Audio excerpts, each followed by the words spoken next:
Sa mundo ng basketball matapos ang kanyang ilang taong pamamayagpag sa PBA, pinag-iisipan na ni Barangay Ginebra Star LA Tenorio ang pagre-retiro matapos ang pagkatalo ng kupunan sa Game 7 ng semifinals kontra San Miguel Beermen.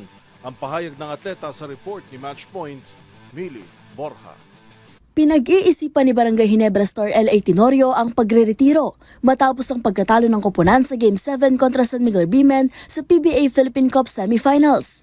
Sa kabuuang 18 seasons sa liga, posibleng ito na ang huling paglalaro ng kilalang Ironman ng PBA. Kahit maiksi lang ang minutong nilaro ni Tenorio sa decider, siya ang bida sa Game 6 kung saan nagbuhos siya ng 11 points sa huling yugto at nagpasok ng panalo at pampadikit na triple na nagdala sa Ginebra sa do-or-dime Game 7. Ito lang din ang tanging laro ni Tenorio sa season, kaya't ito ay tinuturing niyang pinaka-memorable. Sa kabila ng pagkatalo, binigyang diin ni Tenorio ang mahalagang karanasan ng mga mas batas sa kupunan, lalo na sa larong kasing bigat ng Game 7. Pinuri rin ni Tenorio ang kanyang matagal ng kaibigan at rival na si Chris Ross na nanguna sa San Miguel sa pagsungkit ng panalo sa pamamagitan ng 19 points, 7 assists at 4 steals. Inaasahang maglalabas ng desisyon si Tenorio sa mga susunod na linggo kung itutuloy na nga ba nito ang pagre-retiro. At yan ang mga latest updates sa mundo ng sports.